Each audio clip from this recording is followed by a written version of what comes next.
What's up guys, my name is Ace and welcome back to Spawn Guides. This is the series where I show you guys all of the most common spawn locations as well as how they behave on every map in Black Ops 3 for several different game modes. In today's episode, we're going to be looking at the general spawn behavior for Safeguard, and we're going to be using once again Stronghold for our example map. Let's get into it.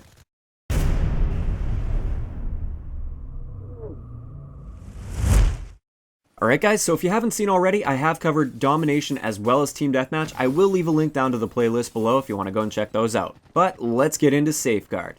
And Safeguard is one of the easiest game modes in the game to predict spawns on because spawns are anchored so hard. It's really difficult to flip a spawn in Safeguard. So for every map, you're going to have a set number of spawns that are used for the defending team, and then you have a set number of spawns that are used for the escorting team. It is extremely difficult to ever force a proper spawn flip, where you actually force the enemy team to start spawning on the opposite end of the map where your spawns are. This almost never happens, and it's so rare that we're not even going to be worrying about it with this video. Just know that spawns are really sticky. They don't like to flip. So with this, that means that line of sight will still block an enemy spawn. Just like any other game mode, if an enemy has a direct line of sight on your spawn point, you will not spawn there 99% of the time. Proximity, on the other hand, it plays less of a role in Safeguard than it does in other game modes. If all of the other spawn locations are blocked off, and you're really close to a spawn but you don't actually have a direct line of sight on it, it's very likely that's where the enemy is going to spawn, even if it's just around a corner from you. So this is kind of a good thing and a bad thing at the same time. The good thing is you will never get spawned behind unless you are being reckless and pushing too hard into their spawn and you don't understand how the spawns work. The downside to this is it can make for some pretty difficult spawn traps where you get trapped so hard into your spawn that you can't even really react much before getting killed as you come out of spawn. So there's definitely some pros and cons there, but a big reason people love Safeguard is because of these really fixed and predictable spawns. Another thing to mention is when you're escorting the robot, the team that's escorting the robot, there are certain spawns that are often anchored towards the middle of the map area, and as you move the robot up the map, your teammate spawns will typically anchor to those mid spawns to get you a little bit closer to the robot. Now, if these spawns are blocked off, then you'll obviously just continue using the set spawns, like the spawns you start with at the beginning. But a lot of the times on these maps, you will get those mid-map spawns, which can be very helpful for the escorting team. Now, every map behaves a little bit different, and we'll definitely go over that as we go over the different maps. As for the other end, the defender spawns are generally very fixed. You're going to have probably about 4 spawn areas, like very general spawn areas. 3 to 4 depending on the map, and you're going to spawn at those areas all the time. Like you're not going to flip to the other team's spawn like ever. So it's pretty simple, pretty straightforward, but let's get into our example on the map Stronghold. So let's bring up the spawn map right here. These are the most common spawns that you're going to find while playing Safeguard on the map Stronghold. Just in case you don't know, the red side of the map or the right side of the map, that is for the escorting team. And the left-hand side of the map that has the green spawns, that is the defensive team. So one thing you might notice is the spawns can be a little bit cluttered on the right-hand side of the map, so we simplify things in our mind a little bit just to make it easier to predict spawns, and we cluster a few of these spawns together, and they just become spawn areas rather than spawn points. This is how the spawns look in my mind while I'm playing. So for the escorting team, we have 4 general spawn areas, and for the defensive team, we have 3 general spawn areas. And you'll notice for the defensive team, we have that one small spawn inside the building. Sometimes the spawn will get anchored up to that point, like right at the beginning of the match, but that one goes away pretty quickly as the robot begins to move towards that spawn area.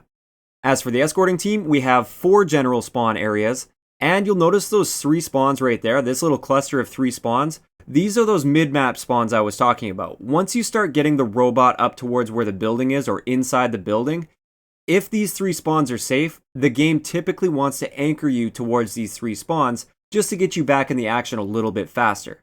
Now, like I said, if these spawns end up getting blocked off, then obviously it's not going to force you to spawn that at these spawns, and you'll end up spawning at the other spawns that are available there. It's just something that the game tries to do to get you back into the action a little bit faster.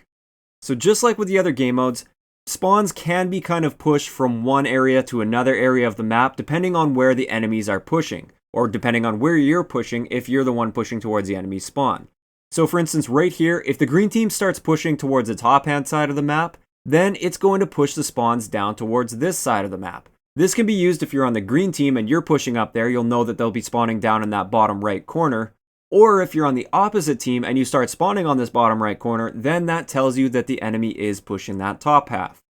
Another little example here, just to kind of flip it around, if they're pushing the bottom half of the map, the green team, it will likely force the spawns to push to the top half of the map. And if you spawn up there, then you know that the enemies are pushing on that bottom half of the map. This does work going the opposite direction as well. So if the red team is putting pressure on the defensive team, this is usually occurring when the robot gets pretty close to being escorted all the way. When they start putting pressure towards where the robot is, where this building is, it almost always pushes the enemy spawn up to this corner spawn up here.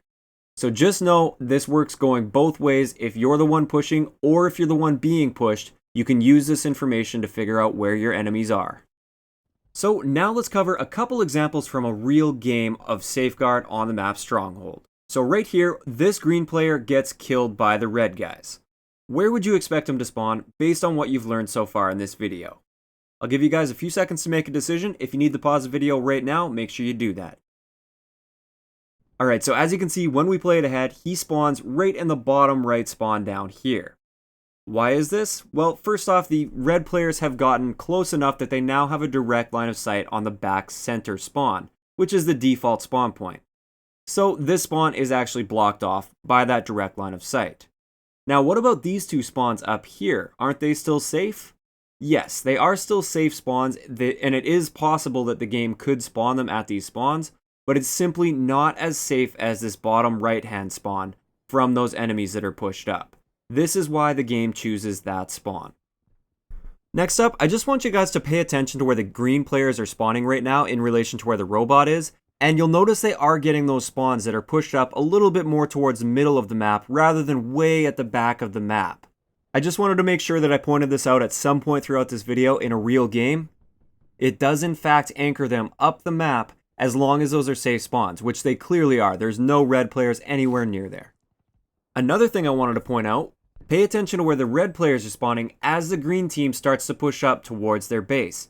You'll notice they're getting that spawn that's pushed over towards the top left-hand side of the map rather than the standard spawns that are more towards where their portal is. This is because of that pressure from the green players.